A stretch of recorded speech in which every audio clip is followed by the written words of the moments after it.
I welcome you all to the ACC. This is a very specific press conference we have called to update the public with regard to the issue that was brought to our attention relating to the construction of the mission house of the Sierra Leone's permanent representative to the UN. Sometimes in the early part of a decade ago, the idea was conceived that the United Nations office, the office that Sierra Leone's permanent representative and their staff occupy in New York, was in such a shape that it needed to be reconstructed or refurbished. That includes the residence of the then permanent rep. And of course, resources were sourced and allocated for that purpose.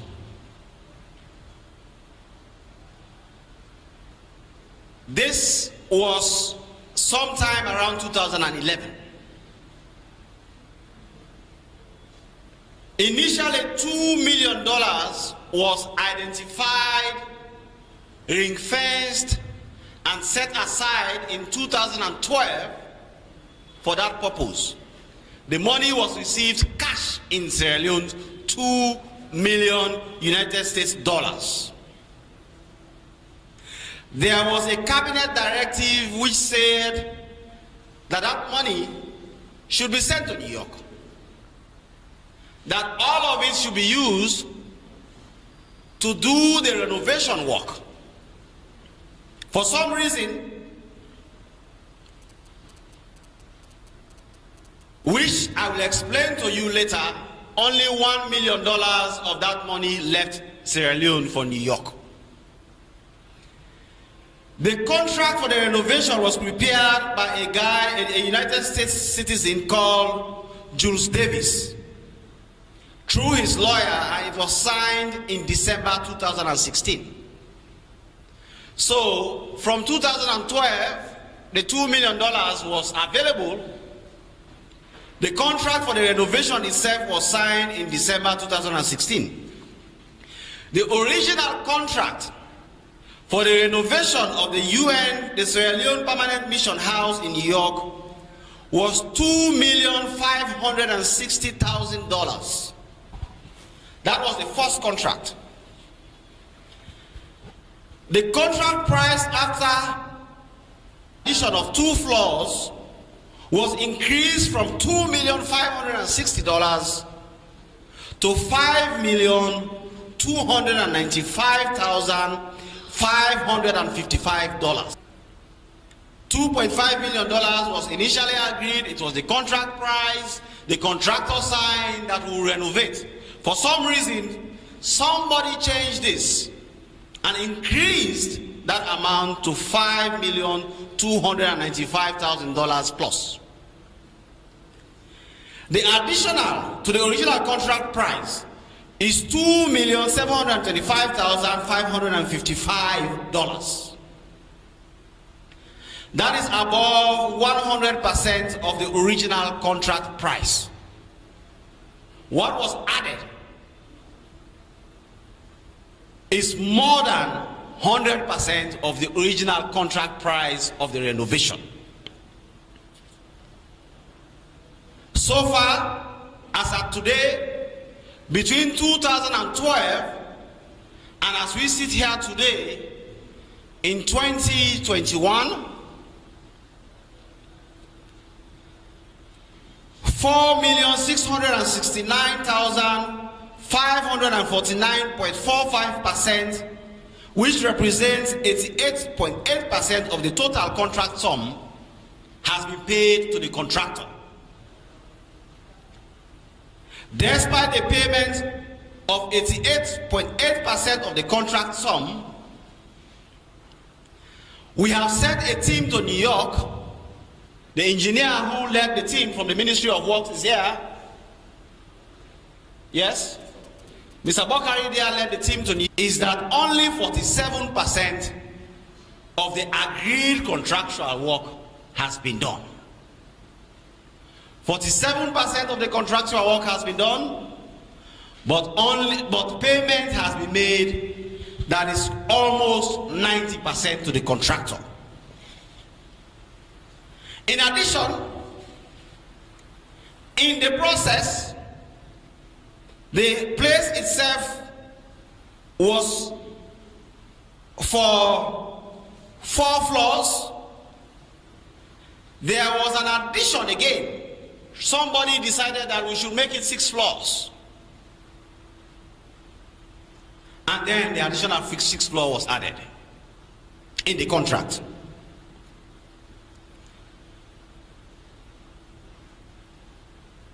The payments that have been done to the architect, first of all, the entire arrangement for the payment of this money did not follow the agreed processes for procurement as prescribed by the laws of Sierra Leone.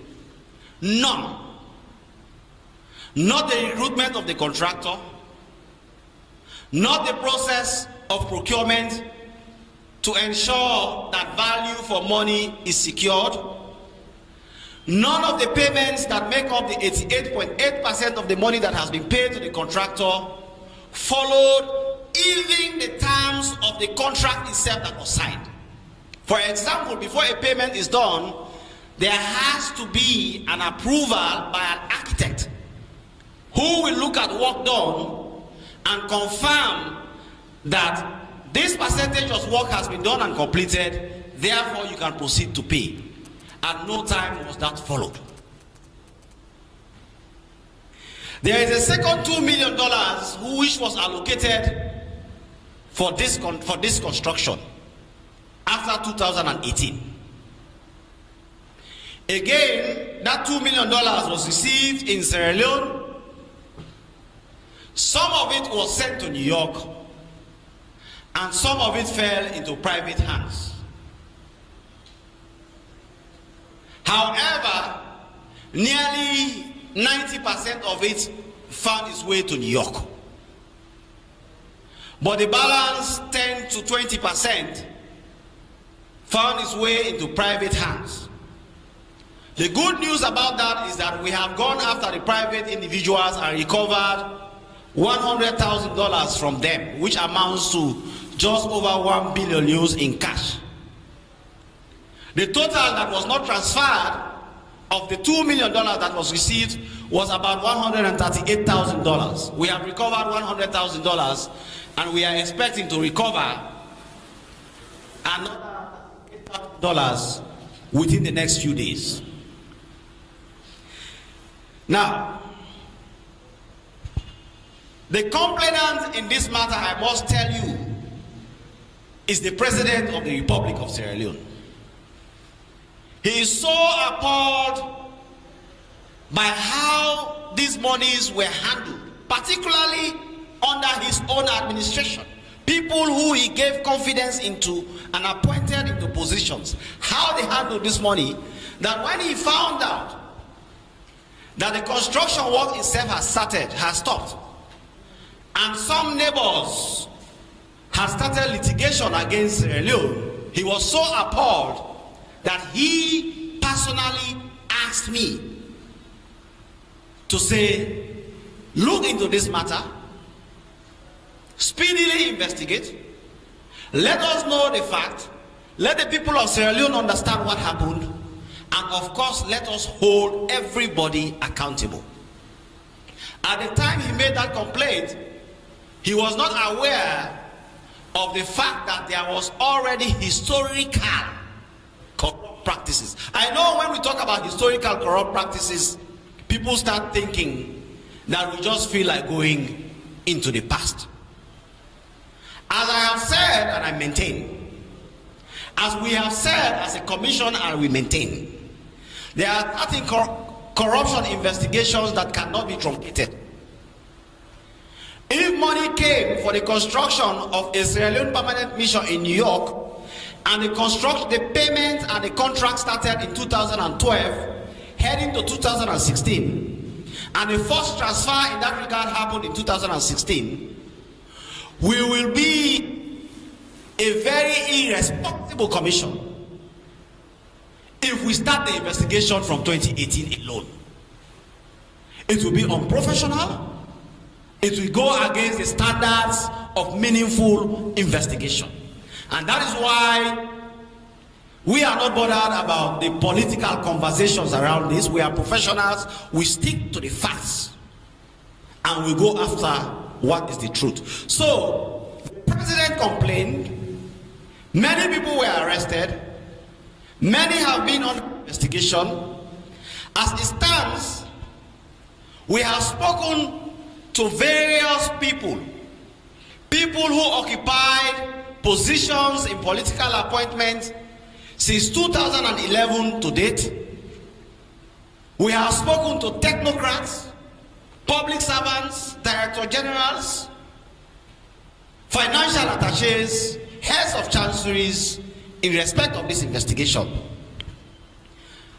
The following people were of interest in this investigation, and all of them have been interviewed. Some of them are on bail. The first person is Dr. Ali Kabari, ambassador of Sierra Leone to Egypt, who was until recently the permanent rep to the UN. Another permanent rep who was of interest to the investigation was Dr. Francis Kaikai, the Minister of Planning and Development. Also, Richard Solomon Ralph Williams, the Accountant General, currently was also interviewed. We have spoken to Florence N. Bangali, the Director General and Ambassador at Large. We have spoken to the Principal Accountant in the Ministry of Foreign Affairs and International Cooperation, Septimus Jenkins Johnson. We have spoken to Dr. Samura Matthew Wilson Kamara, who was Minister of Foreign Affairs at some point during this period. We have spoken to Mrs. Nabila Farida Tunis, who was until recently the Minister of Foreign Affairs. We have spoken to Kande Fade Kamara, the current financial attaché to the Sierra Leone mission to the United Nations in New York. We have also spoken to Vafomba Fode Bawo, former financial attaché to the Sierra Leone mission to the United Nations in New York. We have spoken to Madam Khadija Basir, who was former Director General at the Ministry of Foreign Affairs, and of course had a lot of supervisory role to play during the time of these transfers. We have also spoken to Musa Kamara, who is the head of a private company from whom we have started recovering some of the money. We have spoken to his lawyer as well. We have spoken to Paul Solomon Hopada Bokari, the professional head at the Ministry of Works. We have spoken to Mr. Paul Mina, who was former Director General at the Ministry of Foreign Affairs and International Cooperation, now the Deputy Ambassador to Turkey. We have spoken to Mr. Saidu Nalo, who is currently the head of Chancery in the permanent mission in New York. We have spoken to Sheku Masali, the Deputy Ambassador, who is the Deputy Ambassador in Washington, but at the time he was working at the UN permanent rep in New York. We have spoken to the contractor himself, Mr. Jules Sanders Davis, who is the owner of Fairfield Construction Associates LLC New York, and he was the one who was given the contract by our agents in Sierra Leone to construct this building. We have spoken to Alan Ebun George, the counselor in the Sierra Leone permanent mission to New York. We have spoken to Musa Kamara, a businessman. We have also spoken to the legal officer attached to the permanent mission in New York, Dr. Michael Imran Kanu, to understand the legal framework surround this. He's not a person of interest, but as somebody who is there as our legal attaché, we spoke to him. We have spoken to Louis Montesi, the owner of Empire Group New York, who was the subcontractor. So this is what happens. Fairfield was given the contract, and they in turn subcontracted Empire Group to do some work on this property.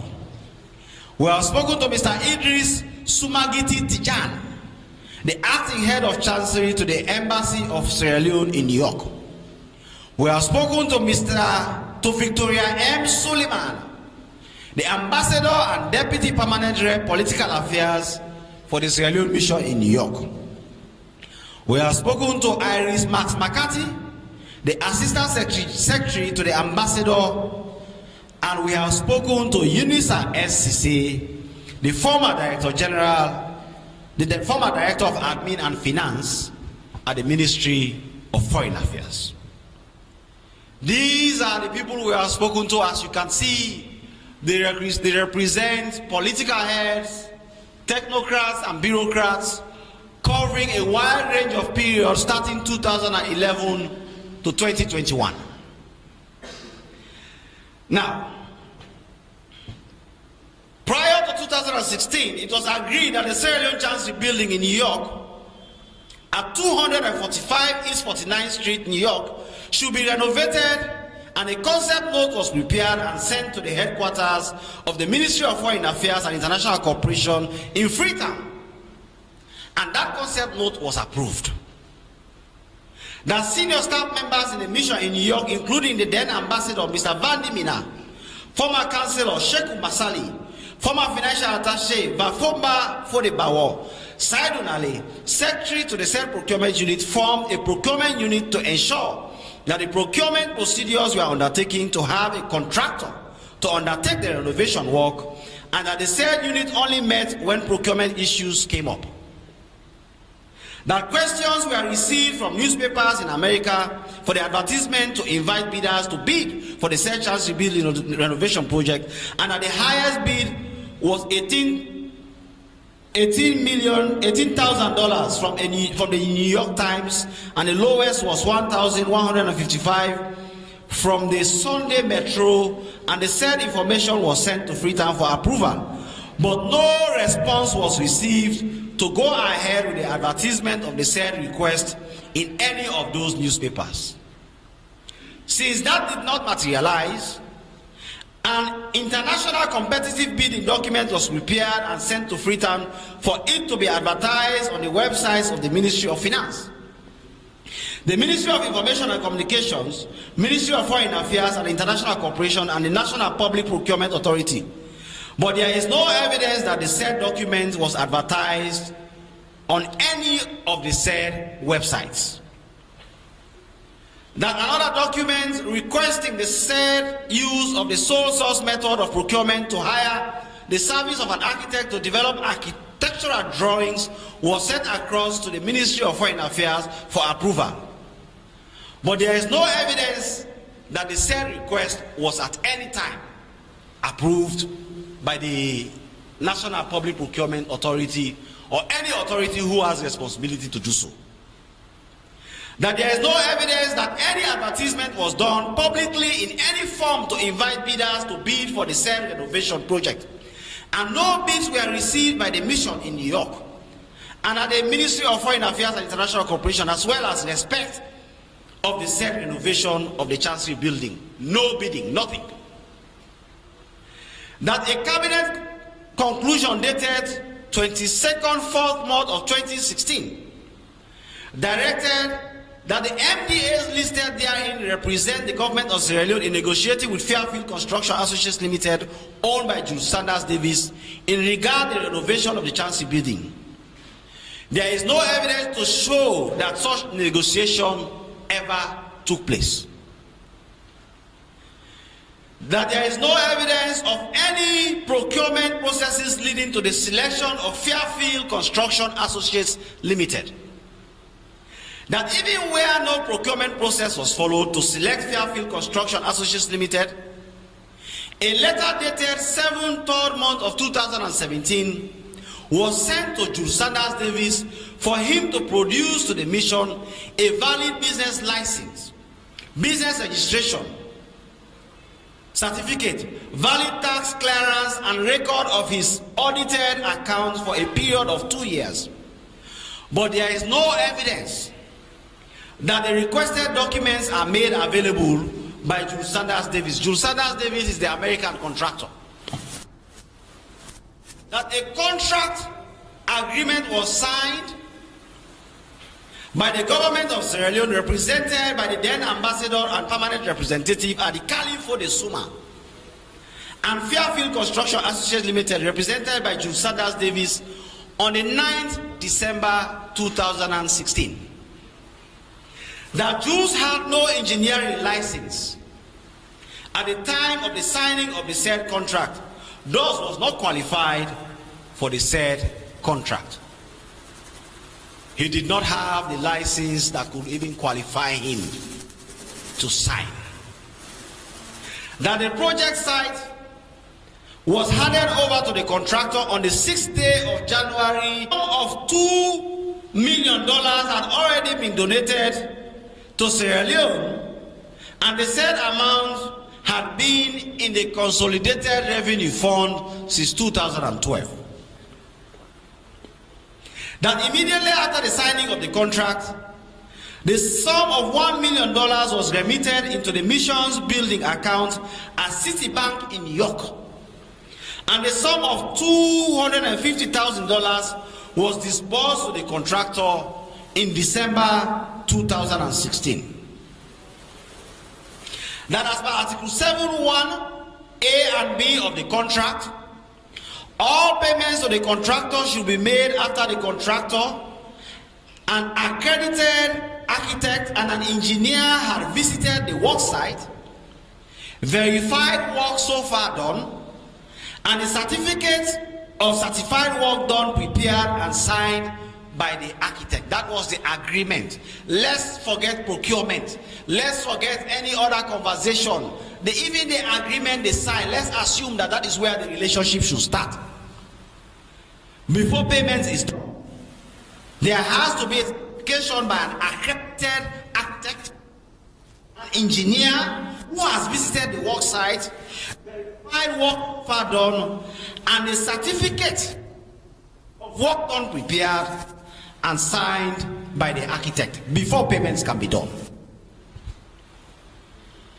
That investigation conducted so far shows that all requisitions upon which payments were made do not have any certificate of completed work signed by an architect in a notary public.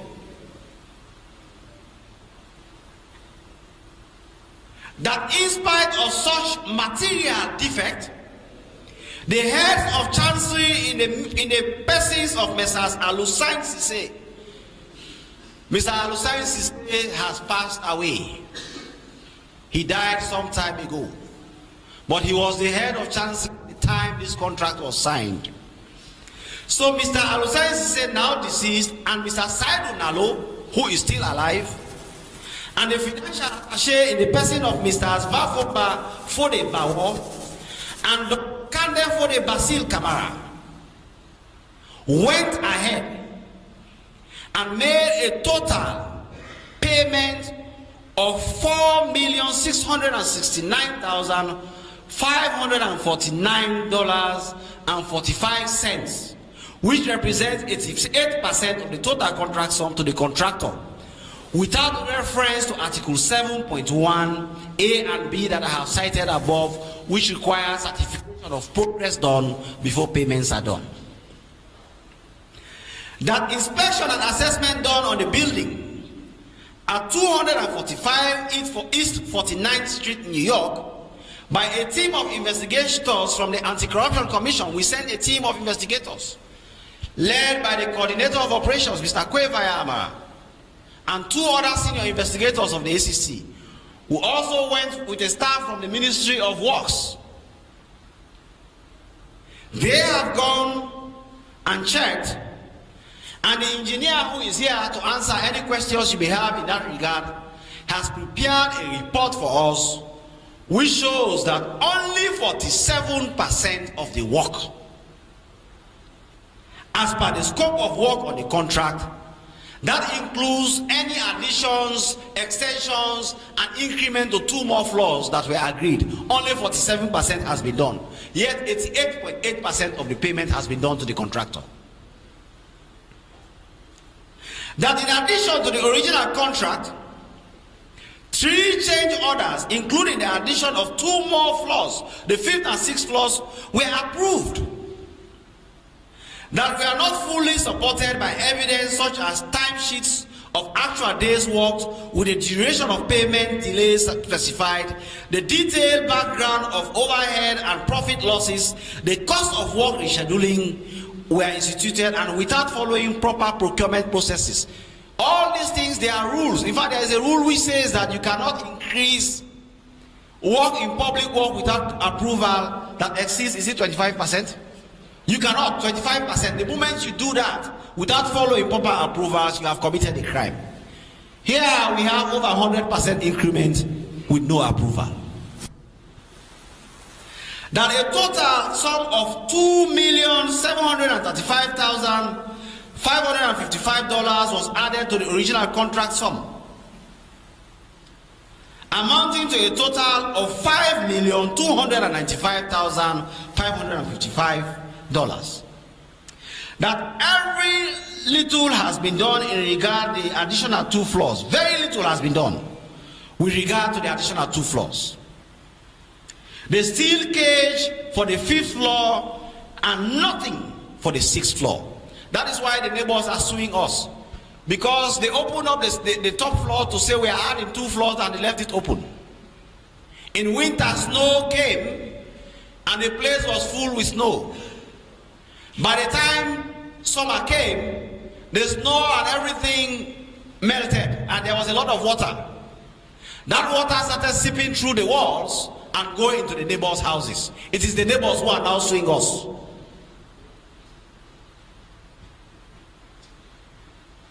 That out of the total of $5,295,555, 88.2% of the said money in the sum of $4,669,000 has been paid to the contractor, and the remaining amount is only 11.8%. For work that has been done, 47%, only 11% is left to be paid to the contractor. Completed and only finishing work is happening that amounts to that 11% as a retention to pay. So we can say that we have paid almost everything for the construction of that building, and we are today embarrassed because the building is not standing. The structure is not in any state or condition for it to be occupied. When our president visited New York, he confessed to me how embarrassed he was that he had to visit our permanent mission. He walked under the flag of Uganda to enter the Uganda house to see our staff who represent us in New York. And another hunger is coming in the next few weeks. Our president will be going there and he will have to face such a situation by going to visit our permanent mission in Uganda house, when we have had money since 2011 to build our own. And because of the actions of our representatives, today we still do not have a building. In fact, to compound our embarrassment, we are being sued by neighbors. Sierra Leone is being sued, made an international ridicule.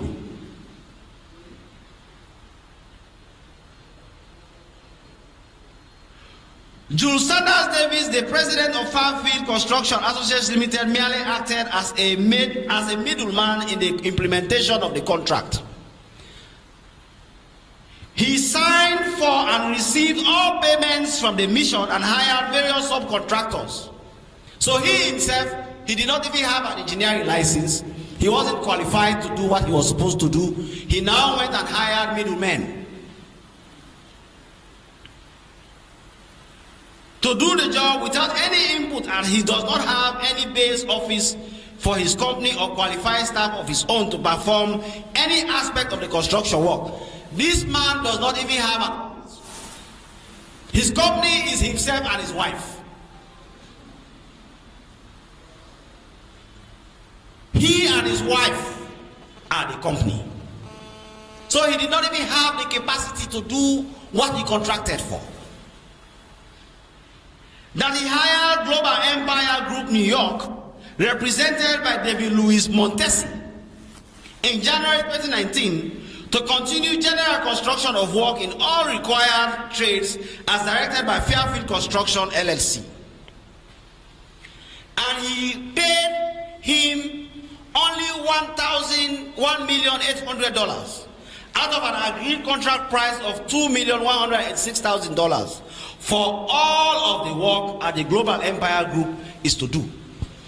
Typical of subcontractors, they will always give less than what they agreed so that they too can have something. This is what happened here. That Jules Sanders Davis refused to furnish the team that went on the fact-finding mission in New York all financial transactions in relation to the money he has received from the government of Sierra Leone, which could have given a clear picture as to whether he made any personal transfers as an advantage to the persons that dealt with him in the Chancery building. He's an American. We believe that the only way somebody will pay 90% of money for construction work that is only 47% is because he himself expected something in return.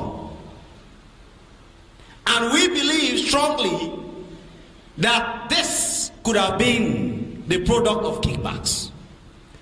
But because Mr. Jules Davis is an American citizen and he refused for us to be able to examine his financial records, we are unable to establish that part of the investigation as at now. That the whole transaction surrounding the manner in which the contract was awarded and how funds were handled were either fraudulent or negligent, unprocedural, and thus the reason why all players in the transaction having to do with the project are now under scrutiny, and we are going to ensure that they answer for their role in the corrupt practices that happened, including the failure to follow established processes for public work. And we are going to hold all those responsible. They will have to have their day in court.